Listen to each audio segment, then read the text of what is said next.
देव संस्कृति विश्वविद्यालय शांतिकुंज में G20 की थीम पर आधारित वसुधैव कुटुंबकम व्याख्यानमाला का आयोजन हुआ, जिसमें बीजेपी के राष्ट्रीय अध्यक्ष माननीय श्री JP नड्डा, उत्तराखंड के मुख्यमंत्री माननीय श्री पुष्कर सिंह धामी एवं अन्य गणमान्य अतिथि उपस्थित रहे। माननीय अतिथियों का स्वागत आदरणीय डॉक्टर चिन्मय पंड्या जी ने मंत्र चादर एवं पुष्पगुच्छ भेंट कर किया। देव संस्कृति विश्वविद्यालय परिसर में स्थित प्रज्ञेश्वर महादेव मंदिर में श्री नड्डा जी सपत्नीक एवं मुख्यमंत्री ने पूजा अर्चना की। संसार सारम सदा वसंतम हृदयारविंदे भवं भवामि सहितं नमामि। उसके पश्चात माननीय अतिथियों ने शौर्य दीवार पर पुष्पांजलि अर्पित किया। मंदिर परिसर में ही श्री नड्डा जी ने लाल चंदन का पौधारोपण किया। तत्पश्चात मृत्युंजय सभागार में मुख्य अतिथि द्वारा दीप प्रज्वलन एवं पूज्य गुरुदेव माता जी को पुष्पांजलि अर्पण के साथ कार्यक्रम की शुरुआत हुई। देव संस्कृति विश्वविद्यालय के प्रतिकुलपति आदरणीय डॉक्टर चिन्मय पंड्या ने कार्यक्रम की रूपरेखा पर विस्तृत जानकारी दी। अपने संबोधन में मुख्यमंत्री ने कहा कि पूज्य आचार्य श्री ने हम बदलेंगे युग बदलेगा का मंत्र देकर समाज में जो जन जागृति लाने का पुनीत कार्य किया, इसके लिए आने वाली पीढ़ियां सदैव उनकी ऋणी रहेंगी। माननीय श्री नड्डा जी ने कहा कि वसुधैव कुटुंबकम भारत का प्राण है। इसी मंत्र पर चलते हुए भारत पुनः विश्वगुरु बनेगा। कार्यक्रम के पश्चात श्री नड्डा जी ने श्रद्धेय डॉक्टर प्रणव पंड्या जी एवं श्रद्धेया शैल दीदी से भेंट किया। इस दौरान योग गुरु स्वामी रामदेव शांतिकुंज पहुंचे। श्रद्धेय डॉक्टर प्रणव पंड्या जी एवं श्रद्धेया शैल दीदी से भेंट किया। साथ ही उन्होंने युग ऋषि की पावन समाधि पर पुष्पांजलि अर्पित किया।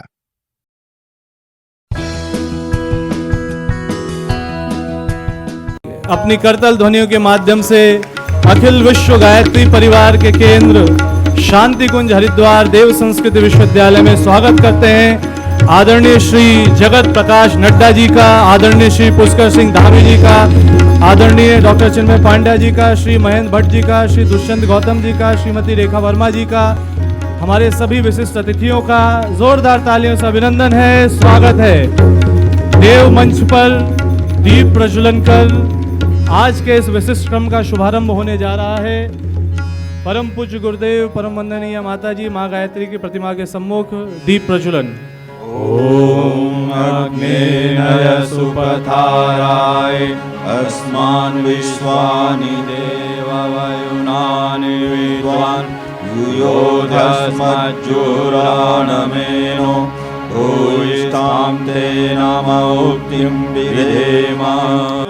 मूलं गुरुर्मूर्तिं पूजामूलं गुरुपदम् मंत्रमूलं गुरुर्वाक्यं मोक्षमूलं गुरुकृपा मोक्षमूलं गुरुकृपा।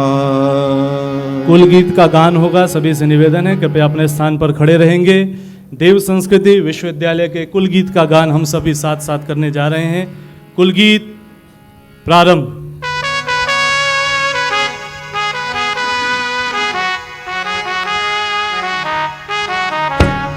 मानवी उत्थान का जो अनवरत आधार है, मानवी उत्थान का जो अनवरत आधार है, देव संस्कृति विश्वविद्यालय सृजन का द्वार है। देव संस्कृति विश्वविद्यालय सृजन का द्वार है।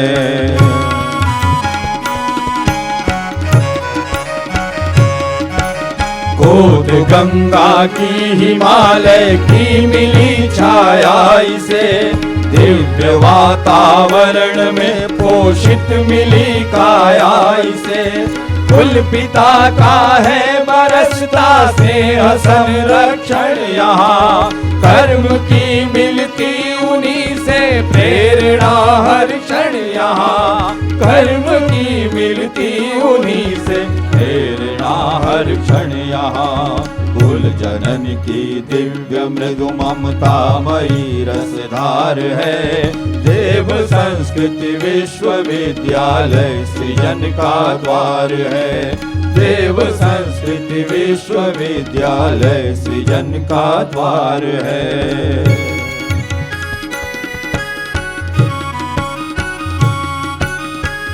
यहाँ होता प्रखरतम चेतना का जागरण, आपसी सद्भावना संवेदना का जागरण।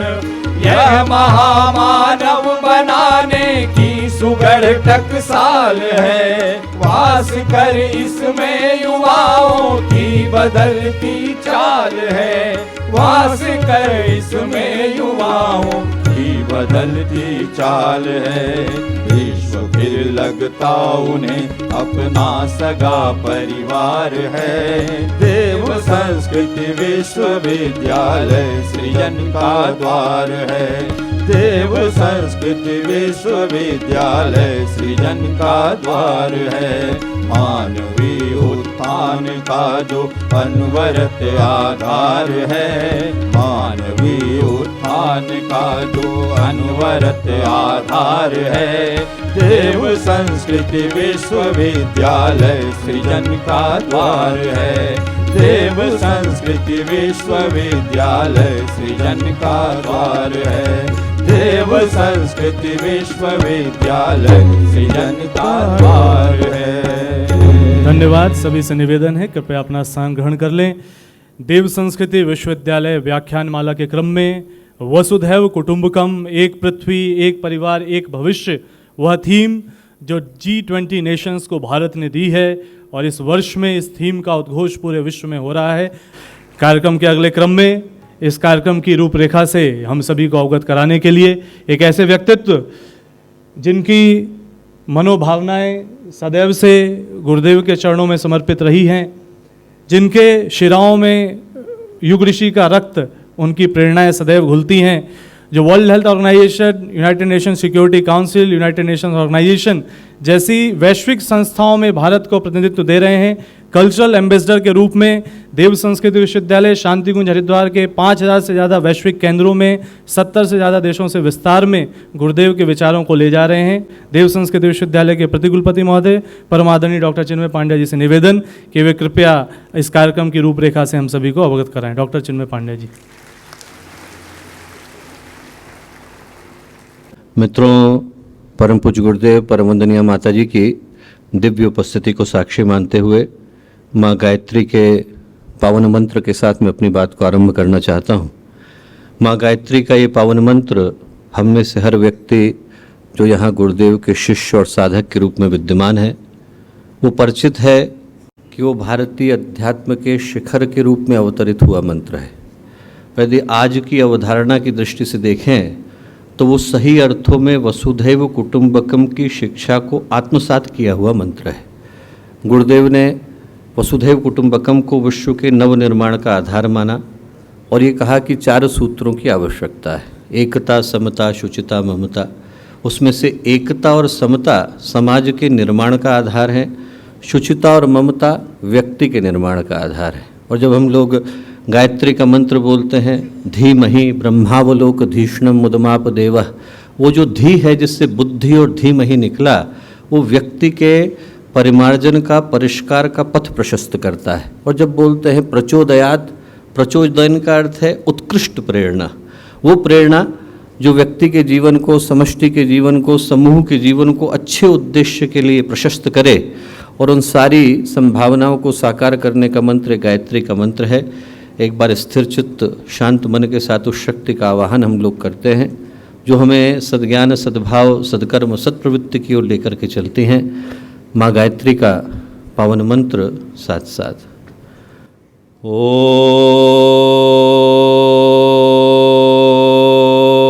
भूर्भुवः स्वः तत्सवितुर्वरेण्यं भर्गो देवस्य धीमहि धियो यो नः प्रचोदयात्।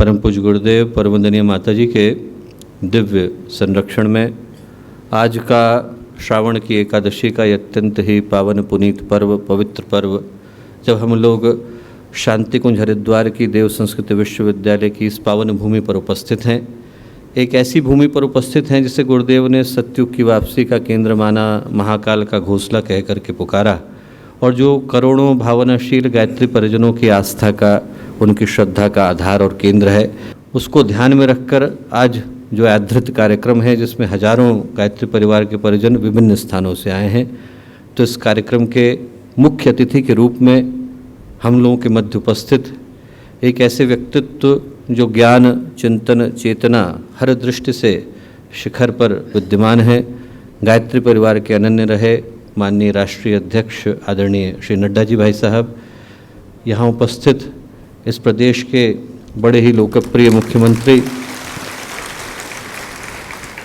आदरणीय श्री धामी जी, आदरणीय श्री दुष्यंत गौतम जी, आदरणीय महेंद्र भट्ट जी, आदरणीय रेखा दीदी, यहाँ उपस्थित विभिन्न स्थानों से आए सभी विशिष्ट अभ्यागतगण, हरिद्वार की और विभिन्न स्थानों से उपस्थित सभी गणमान्य अतिथिगण, पत्रकार बंधु, देश विदेश से आए गायत्री परिवार के सभी कार्यकर्तागण, विद्यार्थीगण, प्यारे भाइयों बहनों और प्यारे मित्रों, ऐसा जब भी होता है कि अपनों के मध्य में किसी अपने का स्वागत करने का अवसर मिलता है तो वो दिन निश्चित रूप से आनंद और प्रफुल्लता की सुरभि को लेकर के आता है।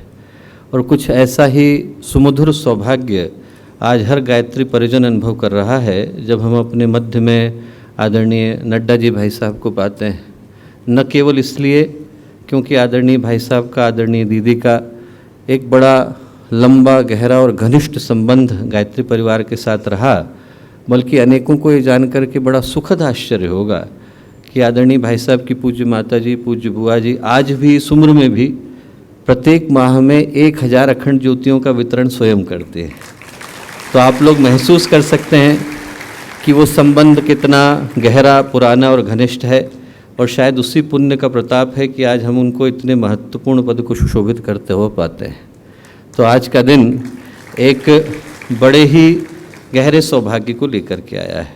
सौभाग्य उसी के जीवन में अवतरित हो पाता है जो अवसर के मूल्य को, महत्व को समझ पाने की स्थिति में होता है। नहीं तो भगवान भी द्वार पर आएँ, दरवाज़ा खटखटाएँ, पर यदि हम ही किवाड़ लगा करके बैठ जाए तो भगवान को खाली हाथ लौटना पड़ता है।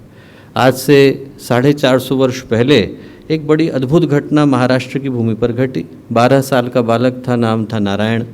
जैसे ही वो विवाह करने के लिए गया तो महाराष्ट्र में परंपरा है कि वर वधू का लग्न करते हुए पंडित बोलते हैं सावधान। पंडित ने बोला सावधान, और जैसे ही सावधान बोला वैसे ही उस 12 वर्ष के बालक के हृदय में विचार आया, संकल्प कौंधा कि मुझसे सावधान होने को क्यों कह रहा है। उनने तुरंत सोचा कि इसलिए कह रहा है कि जीवन के लक्ष्य का अनुसंधान आवश्यक है। उनने शादी की उस बेला को त्यागा, त्र्यंबकेश्वर के मंदिर के पास टापली का जंगल है, वहाँ जा कर के बैठे, और जब 12 वर्ष के बाद वो दोबारा उठे तो उनका नाम समर्थ गुरु रामदास हो गया था। घटना बड़ी साधारण सी घटना यही थी कि एक 12 वर्ष के बालक को शादी कराने वाले पंडित ने सावधान होने के लिए कहा था। न जाने कितनों को कहा होगा और कितनों ने सुना होगा। न शादी कराने वाले पंडित सावधान हुए और न सुनने वाले वरवधू सावधान हुए, पर एक व्यक्ति के जीवन में क्रांति घट गई। घटाने के लिए बाहर की घटना महत्वपूर्ण नहीं होती, अंदर की चेतना महत्वपूर्ण होती है। और यदि उस दृष्टि से हम लोग आज के इस घटनाक्रम को देखें तो हम महसूस करेंगे कि आज हवाएं कुछ कह रही हैं, और न केवल वो हवाएं भारत में कह रही हैं बल्कि पूरे विश्व में, यहाँ तक कि चंद्रमा से भी कह रही हैं। और वो हवाएं ये कह रही हैं कि ये समय भारत के जागने का है। वो हवाएं ये कह रही हैं कि यदि भारत जागेगा तभी विश्व जागेगा, और विश्व को, समाज को, सृष्टि को वो नई नूतन आध्यात्मिक ऊर्जा, आभा, चेतना प्रदान करेगा जिसकी आवश्यकता आज समाज को है। यदि हम लोग भारत के ऐतिहासिक विरासत को उठा करके देखें तो पाएंगे कि अनेकों अवतारों ने, अवधूतों ने, दरवेशों ने, ऋषियों ने, मुनियों ने, महामानवों ने जन्म लेने के लिए इस भूमि का चयन किया। ये वो भूमि रही है जहाँ की कलकल करती नदियाँ यहाँ के आध्यात्मिक प्रवाह का प्रतीक हैं। वो भूमि है जहाँ का ऊंचा उठा हिमालय स्वर्ग को गोद में लेने के लिए बेताब नजर आता है। ये वो भूमि है जहाँ पर ज्ञान ने, विज्ञान ने, धर्म ने, अध्यात्म ने, आस्था ने, विश्वास ने, योग ने, तप ने सबसे पहले मानवीय मन के अंदर जिज्ञासा के रूप में जन्म लिया। और सौभाग्य हमारा है कि हमें इस भूमि पर जन्म लेने का सौभाग्य मिला है। मैं नहीं समझता कि इससे बढ़ करके और हमारे जीवन में कोई सौभाग्य हो सकता है। और इस भारत की भूमि से एक अद्भुत मंत्र आज से 5400 वर्ष पहले गूंजा, अयम निजः परो वेति गणना लघुचेतसाम उदार चरिता नाम तो वसुधैव कुटुंबकम। ऋषियों ने कहा ये मेरा है, तेरा है, तो छोटे बच्चे सोचते हैं। जो बड़े हो गए, जिनके चरित्र विशाल हो गए, जिनके चिंतन उदार हो गए, जिनके उद्देश्य व्यापक हो गए, उनके लिए पूरी वसुधा ही कुटुंब बन जाती है। और उस भाव का ही कारण था कि यहाँ एक से एक बढ़कर के महापुरुषों ने जन्म लिया। एक नाथ आए, वाराणसी से जल लेकर के चले, रास्ते में गधा बन करके भगवान शिव लेट गए। एक नाथ ने गधे को कराहता देखा तो अपना कलश का गंगाजल उसको दिया। लोगों ने कहा रे गधे को कौन गंगाजल देता है? उन्होंने कहा नहीं नहीं, पीड़ित है, उसको देना आवश्यक है। दिया, दूसरा जल भी दिया। बाकी के लोग आगे बढ़ गए, उन्होंने कहा रे तो व्यक्ति ऐसा हो गया, इसने अपना सारा गंगाजल गधे को दे दिया। एक नाथ ने कहा नहीं, पीड़ित गधे को देख करके मुझे परेशानी होती है। फिर उनने सोचा कि सारा गंगाजल समाप्त हो गया है, वापस लौटना हूँ, वाराणसी से लेकर के आता हूँ। जैसे ही पीछे को मुड़े, वो गधा भगवान शिव बन करके प्रकट हुआ। कहीं जाने की जरूरत नहीं है, रामेश्वरम तुम्हारा गंगाजल लेने के लिए यहाँ आ गए। जो भारतीय संस्कृति की परिभाषा है वो यही कि हमने हर पीड़ित के अंदर, हर प्राणी के अंदर भगवान को देखा। नामदेव तो रोटी बेल रहे थे, कुत्ता रोटी छीन के भागा, और कोई होता डंडा लगाता। नामदेव अंदर गए, चौके के अंदर घी लेके आए और कुत्ते के पीछे भागे, बोले चुपड़ने तो दीजिए, आप सूखी रोटी ले जा रहे हैं। ये जो भाव है वो भारत का भाव है, जहाँ पर हमने हर पीड़ित व्यक्ति के अंदर भगवान को देखा। और जो वसुधैव कुटुंबकम का भाव है, सही पूछें तो वही गायत्री परिवार का भाव है। गुरुदेव ने जब मूल में दिया तो यही दिया, पीड़ा और पतन का निवारण। तो मैं कहूँगा कि आज का दिन उसी सौभाग्य के स्मरण के लिए आया है जिसको हम भारत की ऐतिहासिक और आध्यात्मिक विरासत मानते हैं। और आज के दिन एक बड़ी ही नई नूतन सौभाग्य की सृष्टि यहाँ हो रही है। अंत में बस मैं एक छोटी सी कविता सुना करके बात को समाप्त करूँगा। बिस्मिल को जब ले जाने का समय आया तो ले जाते उनके हाथ से उनकी पंक्तियाँ कुछ निकल रही थीं, कविता निकल रही थी, और वो कविता बहुत प्यारी थी। उनने लिखा, जगदीश यह विनय है, यह प्राण तन से निकले। भगवान से प्रार्थना कर रहे थे, जगदीश यह विनय है, यह प्राण तन से निकले, जय जय स्वदेश रटते यह प्राण तन से निकले।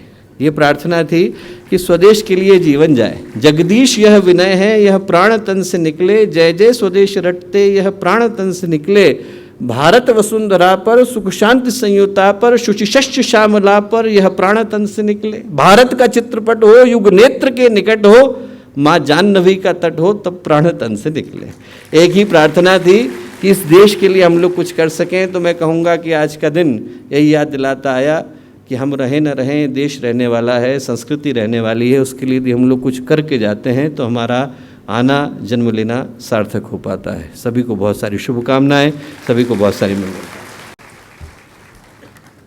वह प्राणवान वाणी जो श्रद्धेय डॉक्टर साहब जी के मार्गदर्शन में, गुरु जी माता के आशीर्वाद से पूरे देश और विश्व में गुंजित हो रही है और इसी ऋषि संकल्प को लेकर के कार्य कर रही है। एक बार पुनः से आदरणीय डॉक्टर चिन्मय पांडे सर का बहुत बहुत धन्यवाद। और आइए इस क्रम में आगे चलते हैं। ऋषियों की भूमि है यह उत्तराखंड, देव भूमि है उत्तराखंड, माँ गंगा की गोद है, हिमालय की छाया है। और नवोन्मेष का संकल्प लेकर के एक युवा मुख्यमंत्री जो कुछ न कुछ नया करने को जतन से लगे हुए हैं और इस सांस्कृतिक गौरव को उत्तराखंड के, भारत के पूरे वैश्विक परिदृश्य में जो बढ़ा रहे हैं, ऐसे गौरवशाली मुख्यमंत्री, माननीय मुख्यमंत्री उत्तराखंड आदरणीय श्री पुष्कर सिंह धामी जी से हम लोग निवेदन करेंगे कि वे कृपया वसुधैव कुटुंबकम थीम पर आयोजित इस कार्यक्रम में अपने विशिष्ट अतिथि उद्बोधन से हमको सबको संबोधित करें। माननीय मुख्यमंत्री उत्तराखंड आदरणीय श्री पुष्कर सिंह धामी जी।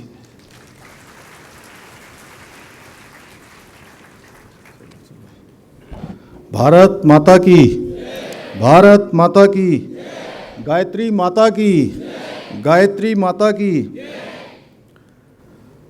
देव संस्कृति विश्वविद्यालय द्वारा आयोजित G20 व्याख्यानमाला के इस कार्यक्रम में आज के मुख्य अतिथि जिनका उद्बोधन अभी हम सबको मिलेगा, विश्व की सबसे बड़े राजनीतिक दल भारतीय जनता पार्टी के राष्ट्रीय अध्यक्ष करोड़ों करोड़ कार्यकर्ताओं का कहीं न कहीं प्रोत्साहन करने वाले, उन सबको राष्ट्र निर्माण में लगाने वाले भारतीय जनता पार्टी के राष्ट्रीय अध्यक्ष आदरणीय जेपी नड्डा जी, श्रद्धेय डॉक्टर प्रणव पंड्या जी, कुलपति देव संस्कृति विश्वविद्यालय, प्रति कुलपति, अभी जिनका बहुत ही सारगर्भित उद्बोधन हम सब लोगों ने सुना,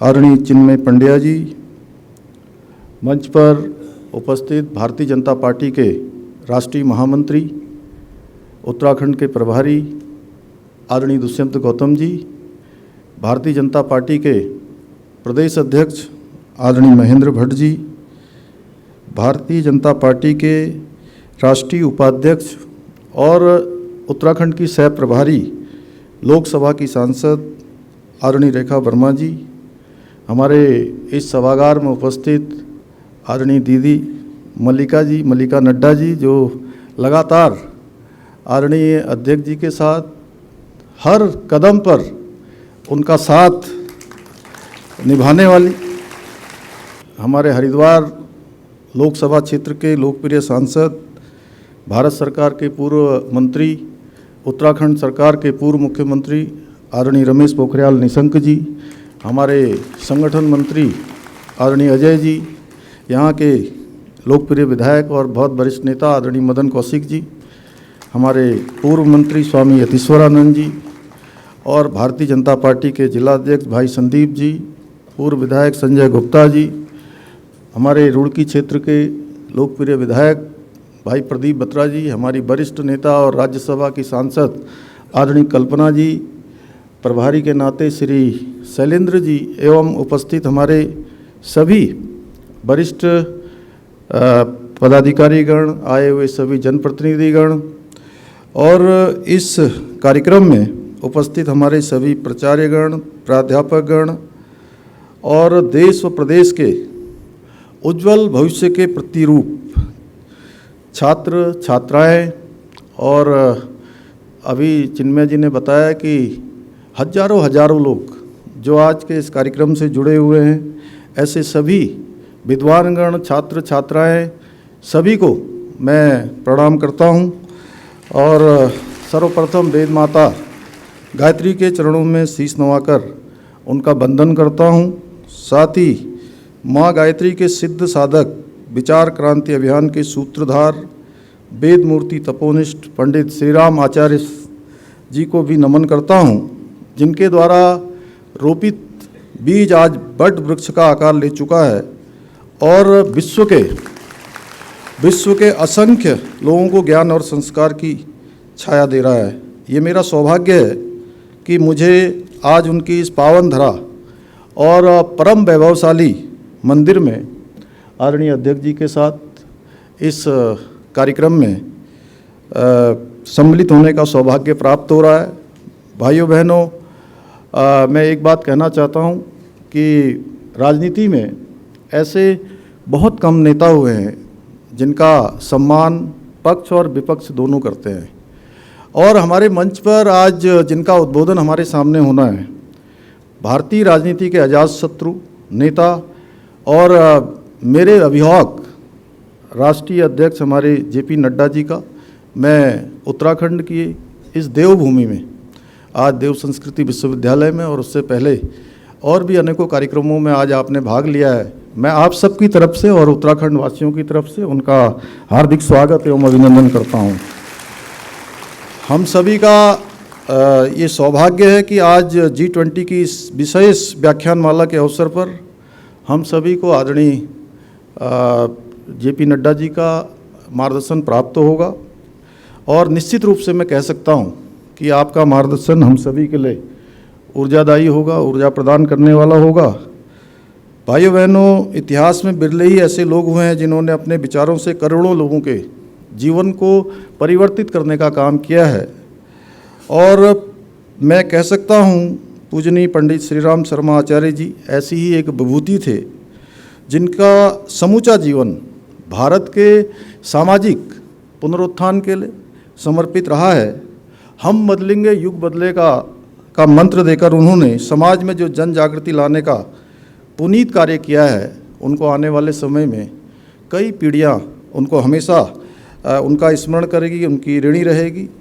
माँ गायत्री व यज्ञ को घर घर तक स्थापित करने और सनातन संस्कृति को पुनः परिभाषित करने में साधना, शिक्षा, स्वावलंबन, महिला सशक्तिकरण, जनशक्ति का संरक्षण, युवाओं को संगठित करने का कार्य आज पंडित श्रीराम शर्मा जी के विचारों पर चलकर, उनके सिद्धांतों पर चलकर किया जा रहा है। यही कारण है कि आधुनिक युग के विश्वामित्र की उपाधि से भी उनको अलंकृत किया गया था और उनके द्वारा स्थापित ये पावन शांति कुंज चेतना की गंगोत्री है। आज उसी महामनीषी के आदर्शों पर स्थापित देव संस्कृति विश्वविद्यालय के रूप में ये विख्यात शिक्षा केंद्र नैतिक मूल्यों पर आधारित रोजगार परक शिक्षा देने का भी अनुपम कार्य इस विश्वविद्यालय के द्वारा अनवरत रूप से हो रहा है। मैं इस संस्थान से जुड़े हुए, चूँकि कई बार पहले भी मुझे यहाँ इन कार्यक्रमों में आने का सौभाग्य प्राप्त हुआ है, मैं इस संस्थान से जुड़े हुए प्रत्येक विद्यार्थी को भी साधुवाद देना चाहता हूँ और आशा करता हूँ कि भविष्य में भी ये संस्थान युवाओं का पूर्व की भांति और ज़्यादा विस्तार करते हुए उनका उचित मार्गदर्शन करता रहेगा। भाइयों बहनों, आज यहाँ पर G20 व्याख्यानमाला के विषय वसुधैव कुटुंबकम पर चर्चा करने के लिए हम सब एकत्र हुए हैं। अभी चिन्मय जी ने शानदार यहाँ से संस्कृत का एक श्लोक उद्धृत किया था, मैं उसको दोहराना चाहता हूँ कि अयम निजम परोभेति गणना लघु चेतसाम उदार चरित्रा नाम वसुधैवम तो कुटुंबकम, यानी कि ये छोटा है, ये बड़ा है, ऐसी बातें करने वाले वो बहुत ही छोटी मानसिकता के लोग हैं। और भारत की जो विराट प्राचीन जो हमारी संस्कृति रही है, उसमें सारा संसार उसको घर माना गया है और इस बार की जो G20 की थीम है वह भी इसी पर आधारित है। और G20 की अध्यक्षता भारत के लिए सिर्फ एक राजनीतिक अवसर नहीं बल्कि एक जिम्मेदारी है जो विश्व के भारत पर भरोसे का एक पैमाना भी है। जब हम अपनी प्रगति के लिए प्रयास करते हैं तो हम वैश्विक प्रगति की भी परिकल्पना करते हैं। अमृत महोत्सव के दौरान G20 की अध्यक्षता करना हम सब के लिए बहुत गौरव की बात है और ऐसे समय में G20 की अध्यक्षता का हमको ये दायित्व मिला है माननीय प्रधानमंत्री मोदी जी के नेतृत्व में, जब पूरी दुनिया कोरोना जैसी महामारियां, अन्य परेशानियां, युद्ध जैसी स्थितियां, इनमें जब पूरी दुनिया अव्यवस्थित हो गई, ऐसे समय में भारत को G20 की अध्यक्षता मिली और इसकी थीम थी one earth one family one future, जो मूल रूप से भारतीय संस्कृति द्वारा विश्व को दिए गए सिद्धांत वसुधैव कुटुंबकम पर आधारित है। समस्त विश्व एक परिवार है। आप सब लोगों ने देखा होगा, शायद आप में से कई लोगों ने ध्यान से नहीं देखा होगा, जो हमारा लोगो बना है, इस लोगो को ठीक प्रकार से हम देखेंगे तो इसमें एक प्रतीक चिन्ह है, एक संदेश है और एक भावना है जो हमारी रगों में, एक संकल्प है जो हमारी सोच में शामिल है। वसुधैव कुटुंबकम के मंत्र के जरिए विश्व बंधुत्व की भावना को हम सब सदियों से जीते आए हैं।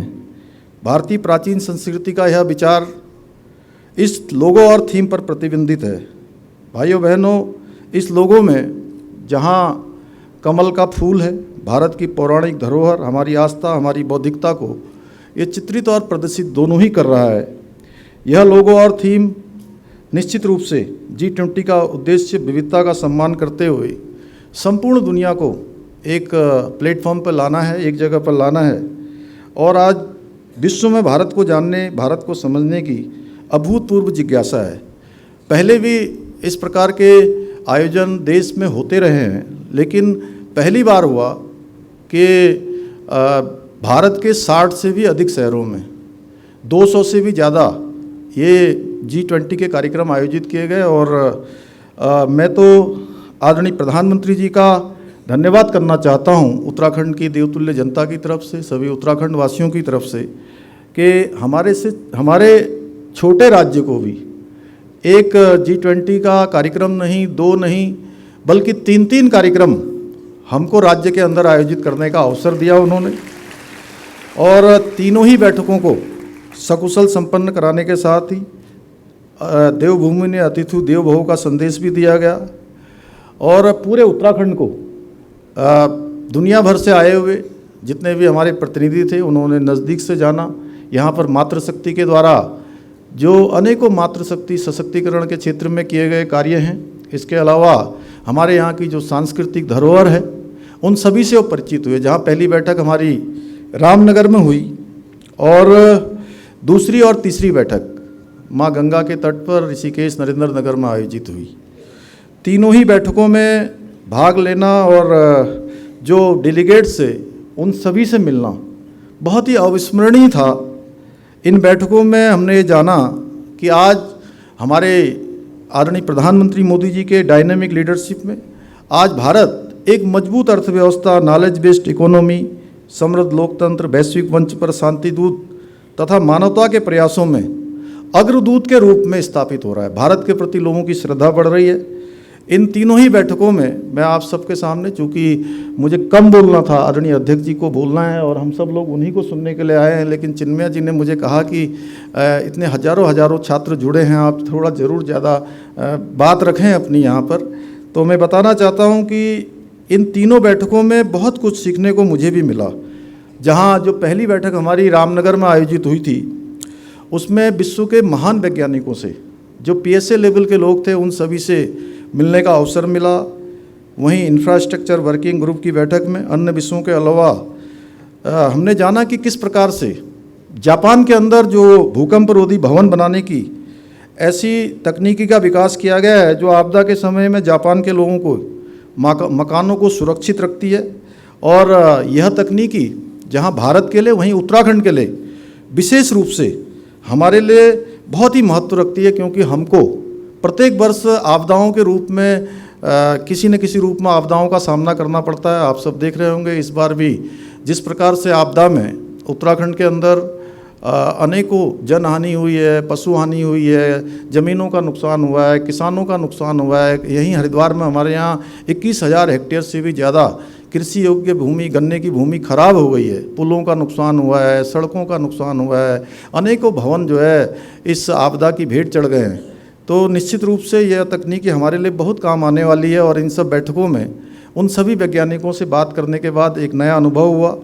मुझे पूरा विश्वास है कि हमारे देश के यशस्वी प्रधानमंत्री आदरणीय मोदी जी के नेतृत्व में जिस प्रकार आज भारत प्रगति के पथ पर आगे बढ़ रहा है, उसी प्रकार से भारत की अध्यक्षता में माननीय प्रधानमंत्री मोदी जी की लीडरशिप में G20 समूह भी जिन उद्देश्यों के लिए बनाया गया उन महान उद्देश्यों को प्राप्त करने में सफल होगा।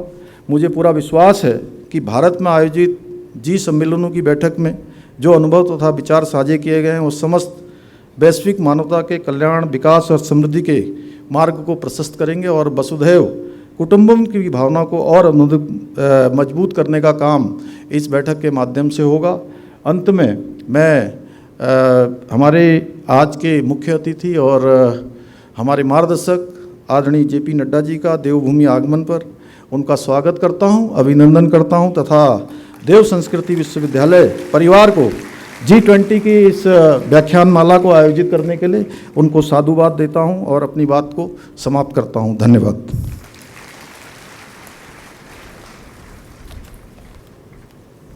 एक बार पुनः से हम आदरणीय श्री पुष्कर सिंह धामी जी, माननीय मुख्यमंत्री उत्तराखंड जी का एक बार अपनी तालियों के माध्यम से अभिनंदन करते हैं और विशिष्ट अतिथि उद्बोधन आपने प्रदान किया, इसके लिए आपका धन्यवाद करते हैं। आत्मीय परिजनों, अब वह अवसर है जब वसुधैव कुटुंबकम की थीम पर हम एक ऐसे व्यक्तित्व को सुनने जा रहे हैं जिन्होंने अपनी युवावस्था से ही जन सेवा के सरोकारों से स्वयं को जोड़ा, आध्यात्मिक चिंतन युक्त जिनका जीवन रहा है और आज वही बात है कि करोड़ों करोड़ लोगों को जोड़ करके एक पूरी टीम को साथ लेकर के आदरणीय श्री जगत प्रकाश नड्डा जी, माननीय राष्ट्रीय अध्यक्ष भारतीय जनता पार्टी, जिनके कुशल नेतृत्व में युग निर्माण योजना की जब पटकथा आध्यात्मिक स्तर पर लिखी जा रही है और भारत जब एक नवोन्मेष के साथ पूरे विश्व के सामने उभर रहा है, तो निश्चित रूप से ये कहीं न कहीं एक डिवाइन प्लान है और आज वो हमारे बीच हैं। माननीय राष्ट्रीय अध्यक्ष भारतीय जनता पार्टी आदरणीय श्री जगत प्रकाश नड्डा जी से निवेदन प्रार्थना कि वे कृपया वसुधैव कुटुंबकम विषय पर मुख्य अतिथि उद्बोधन में हम सभी को संबोधित करें और हम सभी अपनी करतल ध्वनियों के माध्यम से पूर्ण उत्साह के साथ उनका अभिनंदन करते हैं, स्वागत करते हैं।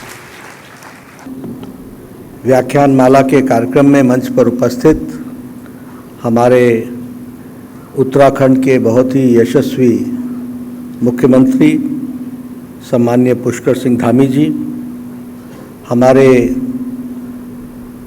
अपने देव संस्कृति विश्वविद्यालय के प्रतिकुलपति, जिनका हम सब लोगों को मार्गदर्शन मिलता रहा है और जिन्होंने हम सब लोगों को प्रेरणा दी है, ऐसे डॉक्टर चिन्मय पांड्या जी, हमारे यहाँ के लोकप्रिय सांसद, पूर्व में मंत्री रहे, पूर्व में मुख्यमंत्री रहे, हमारे वरिष्ठ साथी रमेश पोखरियाल निशंक जी, हमारे प्रभारी दुष्यंत गौतम जी, जो पूर्व में राज्यसभा के सदस्य रहे और उत्तराखंड के प्रभारी हैं, हमारे प्रदेश अध्यक्ष महेंद्र भट्ट जी और हमारी सह प्रभारी सांसद उत्तराखंड की रेखा वर्मा जी, सम्मानित मंच और यहाँ उपस्थित हमारे मंत्रीगण, सांसदगण, राज्यसभा के सदस्यगण, विधायकगण और हमारे विश्वविद्यालय के प्राध्यापक, आचार्य, शिक्षकगण और हमारे शिक्षार्थी, विद्यार्थी जो इस हॉल के अंदर भी हैं और दूसरे हॉल में भी वह विराजमान है। यह हम सबका सौभाग्य है कि आज देव संस्कृति विश्वविद्यालय के तत्वाधान में जो व्याख्यान माला हो रही है और जिसका थीम है वसुधैव कुटुंबकम, उसमें मुझे भी भाग लेने का सौभाग्य मिला है। डॉक्टर चिन्मयानंद जी बहुत समय से चाहते थे कि मैं शांति कुंज में आऊं और शांति कुंज मेरे लिए पराया नहीं है, ये मेरा अपना है। मैं यहाँ आज वक्ता के रूप में ज़रूर आया हूँ, लेकिन आचार्य श्री राम जी के द्वारा बताए गए रास्ते पर चलने वाला मैं भक्त बड़ा पुराना हूँ, ये मैं ज़रूर कहना चाहूँगा। इसलिए कई बार मुझे आने का सौभाग्य मिला। इधर कुछ जिम्मेवारियों के कारण थोड़ा प्रवास कई क्षेत्रों में बढ़ गया, इसलिए आना कम हुआ। तो डॉक्टर साहब का कहना था कि आपको आना चाहिए और आज मुझे वो मौका मिला है। इसके लिए मैं डॉक्टर साहब और देव संस्कृति विश्वविद्यालय का धन्यवादी हूँ, जिन्होंने मुझे ये सौभाग्य दिया है। सावन के महीने में शांति कुंज में आने का मौका मिले तो ये अध्यात्म की दृष्टि से और भी अच्छा हो जाता है कि ऐसे मौके पर यहाँ आने का, इस पवित्र स्थान पर आने का मौका मिला है। अभी डॉक्टर साहब चर्चा कर रहे थे कि हमारे अध्यात्मवाद की, हमारे विकास की, हमारे विचार की, हमारी सोच की हवाएं चांद तक भी पहुंची हैं और सच में इसमें कोई दो राय नहीं है कि देश आज गौरवान्वित महसूस करता है और देश गर्व महसूस करता है जब हमारे साइंटिस्ट, हमारे वैज्ञानिक भारत के दक्षिणी हिस्से से चंद्रयान को उड़ाते हैं और भारत चंद्रमा पर पहला देश बनता है जिसका चंद्रयान दक्षिणी ध्रुव पर पहली बार कोई उतरता है तो वो भारत का चंद्रयान उतरता है। ऐसे शुभ बेला पर सावन का महीना हो, शांति कुंज का प्रांगण हो, चांद पर हम पहुँचे हों, अध्यात्म की चर्चा हो रही हो, तो यह हम सब के लिए बहुत ही सौभाग्य की बात है और देश के लिए गौरव और गर्व में हम भी अपने आप को शामिल करते हैं, यह मैं जरूर कहूँगा। कल प्रधानमंत्री जी ने जो स्थान जहाँ पर चंद्रयान उतरा, जिसको टचडाउन कहते हैं, उस टचडाउन का भी जो नामकरण किया शिव शक्ति, वह भी भारत के अध्यात्म जगत से जिस तरीके की विचार शिव और शक्ति का मिलन उत्तर और दक्षिण का मिलन यह हम सबको देखने को मिलता है, तो यह भी हम सबके लिए बहुत ही खुशी की बात है कि ऐसे शिव शक्ति के स्थान को चांद पर भी अध्यात्मवाद से हम लोगों ने, आदरणीय प्रधानमंत्री जी ने देश को इस नामकरण से गौरवान्वित किया है। यह भी हम सबके लिए खुशी का विषय है। मैं यहाँ जब अखिल विश्व गायत्री परिवार में आया हूँ तो पंडित श्री राम शर्मा जी आचार्य जी को याद करना, उनसे प्रेरणा लेना और उसी तरीके से माता भगवती देवी शर्मा जी का भी याद करना, ये मेरी परम जिम्मेवारी बनती है, जिन्होंने अध्यात्मवाद के दृष्टि से गायत्री परिवार को, गायत्री मंत्र के विषय को और गायत्री मंत्र से जुड़ा हुआ अध्यात्म के विषय को जिस तरीके से करोड़ों लोगों के जीवन में उसको समाने का जो कार्य किया, वह मानवता के लिए अद्भुत है और वह युग बदलने के लिए एक अवस्था है जिसको उन्होंने आगे बढ़ाया। इसलिए जब मैं इस तपोभूमि पर आया हूँ तो श्री राम शर्मा जी को उनके प्रेरणा से और उनके प्रेरणा से जो करोड़ों लोगों ने अपने जीवन में बदलाव लाया और युग परिवर्तन को आगे बढ़ाया है, और यह युग परिवर्तन की ओर हम चल पड़े हैं, इसके लक्षण भी हमको दिखने लगे हैं। इसके लिए भी जो उसका बीज उन्होंने रखा था वो आज एक विशाल वृक्ष के रूप में आगे बढ़ रहा है। इसके लिए उनसे प्रेरणा भी लेते हैं और उनको हम इसके लिए उनकी प्रेरणा से हम आगे बढ़ें, ऐसी ईश्वर से मैं कामना करता हूँ।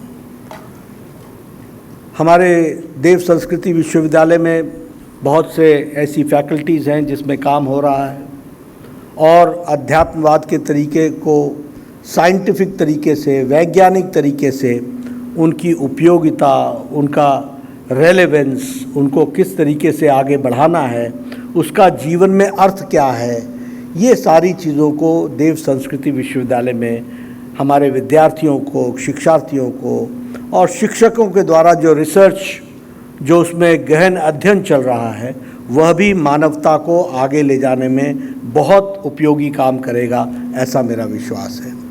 अगर हम शिक्षा की बात करें तो शिक्षा, अगर पाश्चात्य जगत की विचारधारा को देखें तो एजुकेशन इज़ फॉर ब्रेड, शिक्षा जीवन अर्पण करने का माध्यम है। और जब हम अपनी विचारधारा को देखें और देव संस्कृति विश्वविद्यालय की भाषा को देखें तो हमें समझ में आता है कि इसकी शुरुआत ही संस्कार शाला से शुरू होती है और संस्कार का प्रेरणा स्रोत बनता है। शिक्षा जीवन को परिष्कृत करने का, अपने जीवन का सार्थक अर्थ ढूंढने का रास्ता है, यह हमको उसमें से समझ में आता है, जिसको देव संस्कृति विश्वविद्यालय भारतीय संस्कृति के ज्ञान को, भारतीय संस्कृति के तत्व को, भारतीय संस्कृति के ममत्व को जानने का प्रयास कर रही है। इसके लिए मैं विशेष करके बधाई देता हूँ देव संस्कृति विश्वविद्यालय को।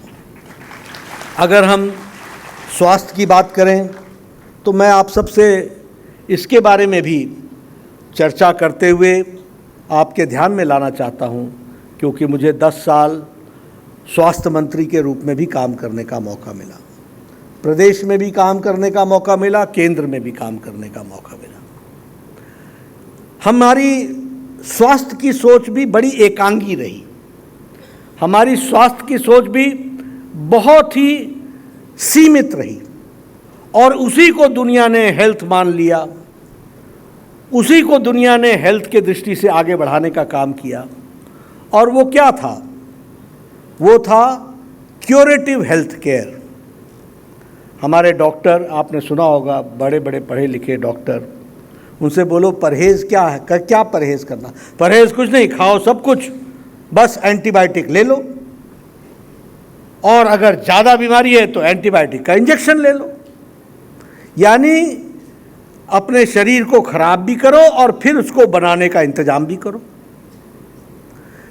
क्यूरेटिव पार्ट, आपको जान करके आश्चर्य होगा कि ये 2017 में नई स्वास्थ्य नीति आई जिसमें जोड़ा गया preventive, promotive, curative, palliative health care. पहले हेल्थ को प्रिवेंट करो, उसको स्वस्थ रखो, उसको गड़बड़ न होने दो। अब हमारे यहाँ शब्द आ गया लाइफस्टाइल डिजीज, मतलब पहले लाइफस्टाइल खराब करो और फिर उसका उपचार में लगो। लाइफस्टाइल अच्छा रखो, इसकी कहीं भी चिंतन नहीं हुआ था। तो पहले हमने कहा प्रिमिटिव, फिर हेल्थ को प्रमोट करो, और फिर अगर बीमार पड़ते हो तो क्योर भी करो, और कुछ ऐसी बीमारी लग जाए जो लाइलाज हो तो उसमें शरीर को किस तरीके से लंबी अवस्था तक ले जा सकते हो इसकी चिंतन करो, पैलिएटिव भी रखो। तो ये सोच लेकर के हम चले, और मुझे खुशी होती है कि देव संस्कृति विश्वविद्यालय आज योग, आयुर्वेदा और वनस्पति औषधि पर रिसर्च करके आगे बढ़ रही है। इसके लिए भी मैं आपको बधाई देता हूँ, क्योंकि आपने स्वास्थ्य को भी सर्वांगीण रूप में देखने का प्रयास किया है। और वसुधैव कुटुंबकम क्या है? वो सभी तरह की विद्या को अपने पास आने देने की क्षमता रखने वाला है, बंद दरवाजे की तरह नहीं। आप किसी डॉक्टर से, मैं लंबे समय स्वास्थ्य मंत्री रहा इसलिए पूछता हूँ, एलोपैथी वाले से बात बोलो, वो अभी डोंट नो आयुर्वेदा, हमें नहीं मालूम, योगा होगा हमें नहीं मालूम। जीवन में करते सब हैं, लेकिन एक दूसरे के साथ मिलने के लिए तैयार नहीं थे। मैंने कहा कि एक ही छत के नीचे योग भी होगा, आयुर्वेद भी होगा, सिद्ध भी होगा, एलोपैथी भी होगा, हर एक तरीके का विचार। समग्रता में सोचो, समग्रता में सोचो, और उस काम को आप कर रहे हैं, इसके लिए मैं आपको बधाई भी देता हूँ। जहाँ तक सेल्फ रिलायंस का सवाल है, उसमें आपने जो आदर्श ग्राम की कल्पना को आगे बढ़ाया है और सेल्फ सस्टेनेबल ग्राम बनाने की जो आपने कल्पना की है, उसके लिए भी आपको साधुवाद। आप इस काम को आगे बढ़ाएं, क्योंकि हमारी कल्पना में तो पहले ग्राम अपने आप में स्वावलंबी होता था। गांव में सारी व्यवस्थाएं आपस में मिलजुल करके व्यवस्थाओं को स्थापित करने की व्यवस्था थी। ये तो हम लोगों ने हर जगह सरकार पहुंचा दी, और सरकार पहुंचने के तरीके से विचार आ गया, जो करे सो सरकार, मेरी बावड़ी का पत्थर भी लगे तो सरकार, और हमारा अपना कोई योगदान नहीं। लेकिन समाज और स्वावलंबी गांव के आदर्श ग्राम की कल्पना को आपने आगे बढ़ाया है, इसके लिए भी मैं इस विश्वविद्यालय के विचार को बहुत ही साधुवाद देता हूँ। नारी शक्ति की दृष्टि से नशा मुक्ति के लिए, और नशा मुक्ति के साथ साथ जो पर्यावरण के लिए, और उसके में स्वच्छता के साथ साथ हमारे सरोवरों का बनाना, फिर वृक्षारोपण, इन सबको भी आपने जो आगे बढ़ाया है वह भी बहुत ही अच्छा कार्य है। व्यक्तित्व निर्माण की दृष्टि से जो आपने साधन को, यानी व्यक्ति का निर्माण जो आपने इस कार्य को लिया है, यह भी युग बदलने में अपने आप में बहुत बड़ा कार्य करेगा, ऐसा मैं मानता हूँ। जहाँ तक युवा की चेतना का सवाल है, उसके लिए भी नैतिक बौद्धिक शक्तियाँ बढ़ें और सामर्थ्य बढ़े युवाओं का, यह भी देव संस्कृति विश्वविद्यालय इस कार्य को, और शांति कुंज अपने आप में इस कार्य को आगे बढ़ा रहा है। तो मैं ये ज़रूर, मुझे संतोष भी है और मुझे विश्वास भी है कि सर्वांगीण विकास व्यक्ति का होने में देव संस्कृति विश्वविद्यालय एक पायनियर इंस्टीट्यूशन के रूप में देश में अपना योगदान करेगा, यह मैं मानता हूँ। और इसी के माध्यम से आगे चल करके परिवर्तन आएगा। विचारों में परिवर्तन आता है तो व्यक्ति में परिवर्तन आता है, व्यक्ति में परिवर्तन आता है तो समाज में परिवर्तन आता है, परिवार में परिवर्तन आता है, और जब समाज में परिवर्तन आता है तो देश में परिवर्तन आता है। यह एक जिस बात को हम आगे बढ़ाना चाहते हैं, उसमें यह विश्वविद्यालय के कार्य हमेशा हम सबको प्रेरणा भी देंगे और आगे बढ़ाने में अपना योगदान भी करेंगे। प्रधानमंत्री मोदी जी की सोच भी इससे अलग नहीं है। विकास भी होना है और विरासत को भी संभाल के रखना है। विरासत मतलब कोई विरासत में मिली हुई बिल्डिंग नहीं होती, सिर्फ विरासत का मतलब होता है विचारधारा भी। विरासत का मतलब होता है हमारी जीवन शैली, जो ऋषि मुनियों ने हजारों साल तक विचार करके जिसको प्रतिपादित किया, उसको भी संभाल के रखना और विकास के साथ उसका समन्वय करना, उसको आगे बढ़ाना, यह भी उसमें से जुड़ा होता है जिसको हम आगे बढ़ाने का प्रयास कर रहे हैं।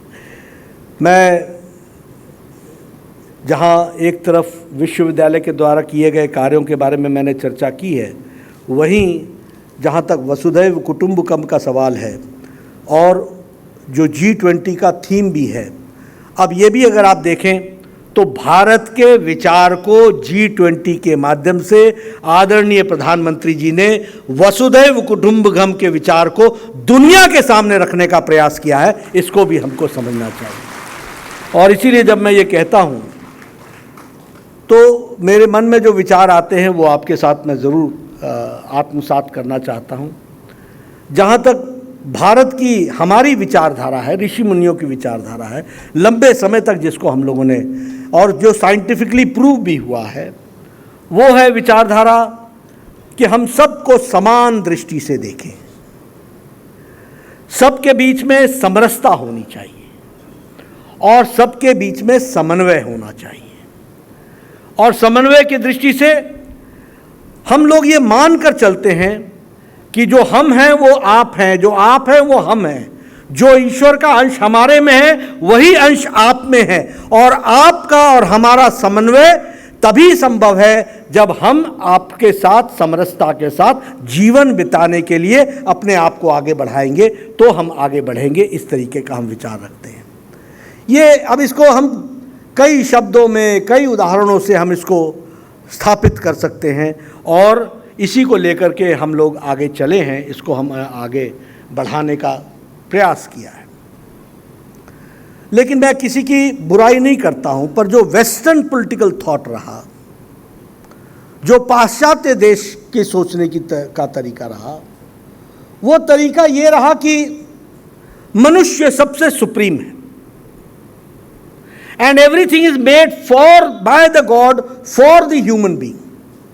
मनुष्य के लिए ही सारी चीजों की रचना की गई है और इसलिए इनका उपयोग नहीं, उपभोग करना हमारी जिम्मेवारी है। बाकियों का उपभोग होना यह निहित है। यह सोच लेकर के वो चले। और आप देखिएगा उनकी शब्दावली भी अगर आप देखें तो आपको कहीं भी शब्दावली में क्या बोलते हैं, वो अंग्रेजी में क्या बोला जाता है, the exploitation of the natural resources. They never say utilization of the natural resources. वो कभी नहीं कहते, क्योंकि जो मन में है वही जवान पर है। एक्सप्लॉइट करो, निकालो, जो कुछ है प्रकृति का उसका उपभोग करो, ये सोच लेकर के पाश्चात्य जगत का, इसलिए एक्सप्लॉइटेशन, हमें ये एक्सप्लॉइटेशन शब्द ऑफ नेचुरल रिसोर्सेज कहने में पीड़ा होती है। हम जब भी कहेंगे तो हम कहेंगे utilisation of the natural resources. उतना लो जितना आवश्यक है, उतना लो जितना पृथ्वी के साथ समन्वय बन सके, उतना करो, उतना प्रकृति को छेड़ो जो आवश्यक है, और सेल्फ सस्टेनेबल डेवलपमेंट, इसको हमको आगे बढ़ाने की बात है। लेकिन जब मैं इसकी चर्चा करता हूं तो मुझे ये भी ध्यान में आता है कि COP22 तक इनको मशक्क़त करनी पड़ी। अब ये लोग कहने लगे हैं कि नहीं नहीं नहीं नहीं, एक्सप्लॉइटेशन नहीं होना चाहिए, हमको ग्लोबल वार्मिंग से बचना चाहिए। अब चर्चा, मतलब ऐसा कहना ठीक नहीं है। अब पछतावत होत क्या जब चिड़िया चुग गई खेत। जब आपने, अब आजकल चर्चा कर रहे हैं ग्रीन कार्बन की, आजकल चर्चा कर रहे हैं ये जो हमारे फॉसिल्स की, और हमारे जो ये एमिशन हो रहा है उसके बारे में वो चर्चा कर रहे हैं। एक समय में इसी को वो पूरा उपयोग करते रहे, और आज भी सबसे ज़्यादा पोल्यूशन कौन कर रहा है, ये डेवलप्ड नेशंस, और सबसे कम कौन कर रहा है, भारत है। और भारत फिर भी जिम्मेवारी लेता है कि विश्व के लिए हम पर्यावरण की संरक्षण के लिए सब कुछ करने को तैयार हैं। यह हमारे प्रधानमंत्री मोदी जी का कहना है। तो यह है हमारी इंटरनेशनल रिस्पॉन्सिबिलिटी, और ये विचार से आती है। और हम कैसे सोचते हैं? हम सोचते हैं उदार भाव से, संपूर्ण विश्व, संपूर्ण परिवार, सब में हम हैं और हम सब में हैं, इस विचार को लेकर के चलते हैं। और इसीलिए जब बाजार शब्द का इस्तेमाल होता है तो स्पर्धा होती है, जब परिवार शब्द का इस्तेमाल होता है तो प्रेम आता है, जब बाजार शब्द का प्रयोग होता है तो कुछ पाने की होड़ होती है, जब परिवार का शब्द आता है, वसुधैव कुटुंबकम का शब्द आता है, तो परिवार की कल्पना आती है, और परिवार की कल्पना आती है तो कुछ देने की चाहत पैदा होती है। इसको भी हमको समझना चाहिए। अब देखिए, आप उपनिवेशवाद की दृष्टि से आप देखिए, आप दुनिया का इतिहास उठा के देखिए, हर जगह हर ने, बड़े ने, शक्तिशाली ने छोटे को दबाने की कोशिश की। एक राज्य ने दूसरे राज्य पर, एक देश ने दूसरे देश पर साम्राज्यवाद को फैलाने का प्रयास किया। इनको खत्म कर दो और अपना उपभोग करो, इनको गुलाम बना लो और अपने आप को चलाओ। भारत देश ने कभी भी किसी भी देश पर कभी हमला नहीं किया। हम सबकी सुख की कामना करते रहे। यह वसुधैव कुटुंबकम भारत है। हमने आत्मरक्षा जरूर की, हमें आत्मरक्षा करनी है। किसी गलत व्यक्ति की गलत निगाहें हमारे देश पर पड़े, यह संभव नहीं है, यह नहीं होगा। लेकिन हमने अगर जीता तो हमने विचार से जीता। हमने अगर जीता तो उसमें प्यार दिखा करके जीता। और क्या जीता? विचार को जीता। कभी उनके ऊपर आधिपत्य नहीं किया, कभी उनकी सॉवरेंटी को अधिकार में उसमें नहीं लिया। हमारा विचार है, उस विचार से आप संबंध रखते हैं तो आप जुड़ जाइए। अगर गौतम बुद्ध भी गए इतने देशों में और बौद्ध धर्म फैलाया तो उन्होंने विचार से जीता, कोई वहां सरकार नहीं चलाई। और अगर दुनिया के भी अगर यहां इतिहासकार आए और उन्होंने भी यहां से जानने का कोशिश की तो उनको जो कुछ भी हम दे सकते थे हमने देने का प्रयास किया, क्योंकि वैचारिक पृष्ठभूमि पर वसुधैव कुटुंबकम हमारे अंतरात्मा में रचा बसा है। इसको भी हमको ध्यान में रखना है, इसको भी हमको समझ करके आगे चलने की आवश्यकता है। इसलिए हम कभी भी किसी देश पर हमने कोई आधिपत्य करने की कोशिश की हो, ऐसा कभी नहीं है। और प्रकृति से अगर हमको जोड़ने की आवश्यकता देखें, और हमारा जो सोच था, आज जो लोग एनवायरमेंटल बात करते हैं, आज जो लोग ये सेल्फ सस्टेनेबल गोल्स की बात करते हैं, आज जो मिलेनियम गोल्स की पहले बात करते थे, ये सब लोग जब बात करते हैं तो हमारे यहाँ क्या था? हमारे यहाँ पहला संपर्क व्यक्ति का माँ से होना, बाद में धरती माँ से होना, फिर गंगा माँ से होना, फिर भारत माँ से होना। यानी हमने अपनी उत्पत्ति को माँ के साथ जोड़ करके देखा। वो धरती, वो गंगा, वो हमारी संस्कृति, उसके साथ अपने आप को जोड़ करके देखा। और इसलिए धरती पर रहने वाले सबके साथ सामंजस्य रखना, ये हमारी जीवन शैली रही। हमने कभी भी एक्सप्लॉयटेशन के विषय को लेकर के पाश्चात्य जगत की तरह हमने आगे बढ़ने का प्रयास नहीं किया है। और अगर हम G20 को देखें, ये मौका भारत को मिला, और भारत को मौका मिला तो प्रधानमंत्री जी ने वसुधैव कुटुंबकम के बात को लेकर के दुनिया के सामने रखने का प्रयास किया है कि हमको दुनिया के दृष्टि से ये एक परिवार है और उस परिवार को हम उसी दृष्टि से देखते हैं। यह भी हमने उसको आगे रखने का प्रयास किया है। मैं आपके सामने जो हमारे लोग दुनिया में, जो हम इंडियन डायस्पोरा कहते हैं, जो हमारे लोग हैं, अमेरिका में हैं, जो हमारे लोग विदेशों में हैं, आपने देखा होगा उनके मन में भारत के प्रति समर्पण, भारत की विचारधारा के प्रति समर्पण अटूट है। लेकिन इसके साथ साथ हमारी विचारधारा का मूल मंत्र वो लेकर के गए हैं और उनमें रचा बसा है कि जिस देश में गए हैं उस देश के साथ मिलकर के उस देश के विकास के लिए भी वो लगे हैं। ये वसुधैव कुटुंबकम का एग्जाम्पल हमको देखने को मिलता है। ये हमारे लिए खुशी की बात है कि इंडियन ओरिजिन का ऋषि सुनक आज ब्रिटेन का प्रधानमंत्री है, लेकिन वो भारत ब्रिटेन के दृष्टि से ब्रिटेन का भला कैसे हो, मानवता का कैसे भला हो, इसके लिए कार्य कर रहे हैं।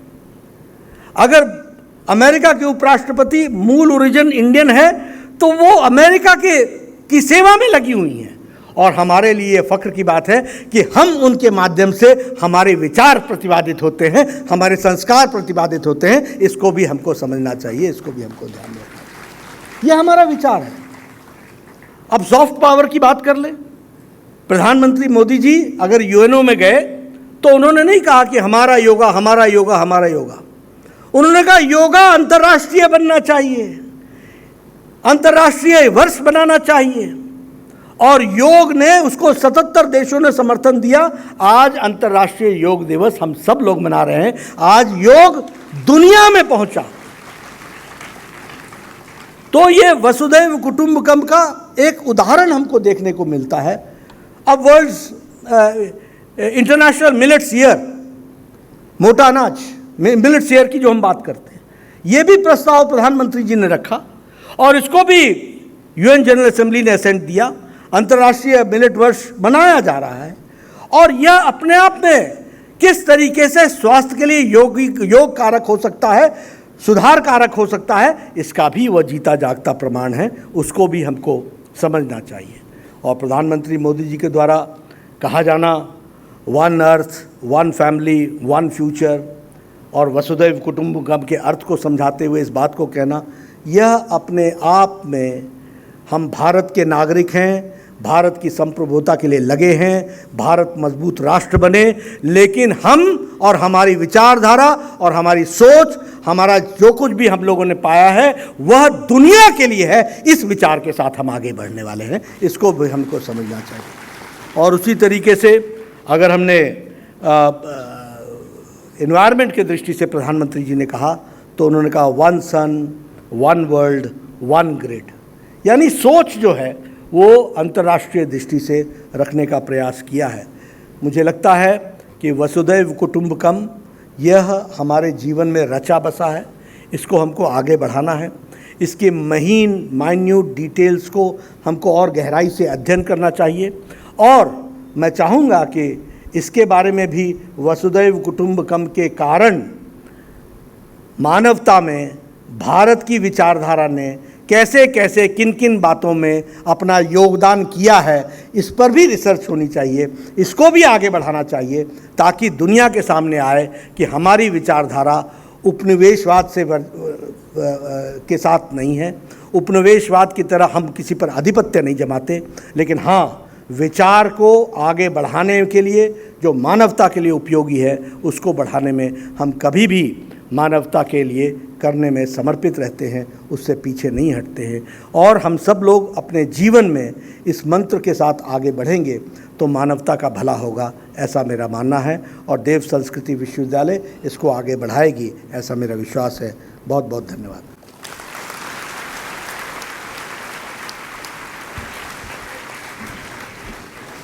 ऋषियों की भूमि भारत के तत्व चिंतन को आध्यात्मिक दृष्टिकोण के साथ युवाओं को प्रेरित करते, कार्यकर्ताओं को प्रेरित करते, इस महत्वपूर्ण संदेश के लिए, मुख्य अतिथि उद्बोधन के लिए हम सभी एक बार पुनः से अपनी करतल ध्वनियों के माध्यम से आभार करते हैं आदरणीय श्री जगत प्रकाश नड्डा जी का, माननीय राष्ट्रीय अध्यक्ष भारतीय जनता पार्टी। ये संदेश निश्चित ही आने वाली पीढ़ियों को प्रेरित करेगा, युवाओं को एक नई दिशा देगा और एक नए दृष्टिकोण का सृजन होगा। आइए अब विमोचन का कुछ क्रम है, कुछ महत्वपूर्ण विमोचन यहाँ किए जा रहे हैं। सबसे पहले परम पूज्य गुरुदेव जिन्होंने लगभग 3200 से ज़्यादा पुस्तकें लिखी, विभिन्न भाषाओं में उसका ट्रांसलेशन हुआ है, और आज वियतनामी भाषा में गुरुदेव की लिखी सबसे पहली पुस्तक मैं क्या हूँ और समस्याएं आज की समाधान कल के का वियतनामी ट्रांसलेशन यहाँ पर विमोचन हो रहा है। करतल ध्वनि से अभिनंदन करते हैं हम। भारतीय संस्कृति विश्व संस्कृति बन रही है वसुधैव कुटुंबकम के चिंतन के क्रम में यह विमोचन। साथ ही साथ सेंटर फॉर आयुर्वेद की ओर से धन्वंतरी ई न्यूज़ लेटर शोधमाला शोध पत्र जिसमें संकलित हैं, उसका भी यहाँ पर नए अंक को प्रस्तुत किया जा रहा है। एक बार पुनः करतल ध्वनियों के माध्यम से अभिनंदन, आभार।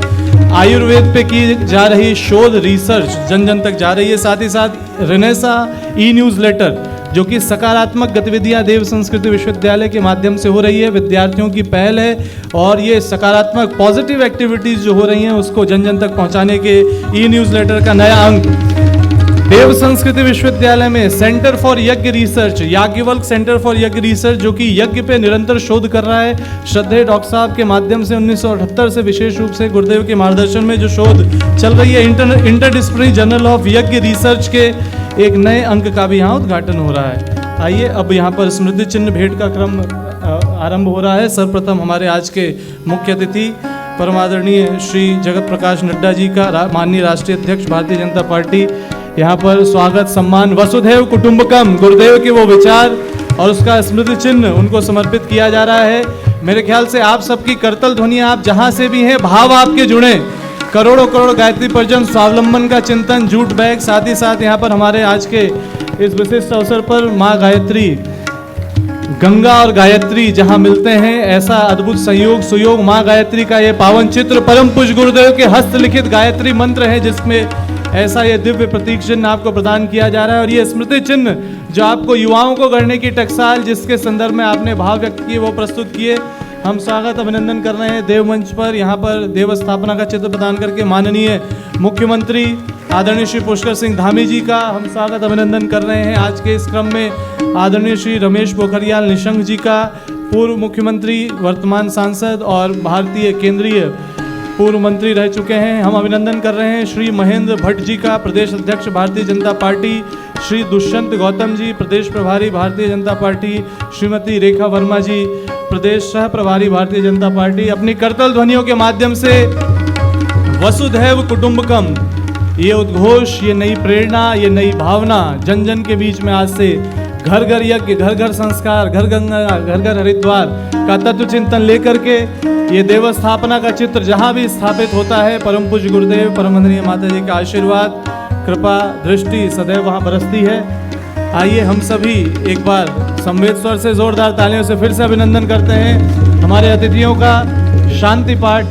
ओम देव शांति अंतरिक्षं शांति पृथ्वी शांतिरापः शांतिरोषधयः शांति वनस्पतयः शांतिर्विश्वे देवाः शांति ब्रह्म शांति सर्वगं शांति शांतिरेव शांति सामा शांतिरेधि। ओम शांति शांति शांति सर्वार्थ शांतिर्भवतु। हमारे बीच से हमारे मुख्य अतिथि, विशिष्ट अतिथि प्रस्थान कर रहे हैं। आप सभी से निवेदन करते हैं अपनी करतल ध्वनियों के माध्यम से उनका अभिनंदन, आभार, बहुत बहुत धन्यवाद। अब आप शांति कुंज वीडियो यूट्यूब चैनल देखें, कभी भी कहीं भी। डाउनलोड करें शांति कुंज वीडियो मोबाइल ऐप, उपलब्ध है गूगल प्ले स्टोर एवं एप्पल स्टोर पर भी। हमारे YouTube चैनल शांति कुंज वीडियो गायत्री परिवार को सब्सक्राइब करें एवं बेल आइकन जरूर दबाएं, ताकि गायत्री परिवार की विभिन्न गतिविधियों की जानकारी आपको मिलती रहे।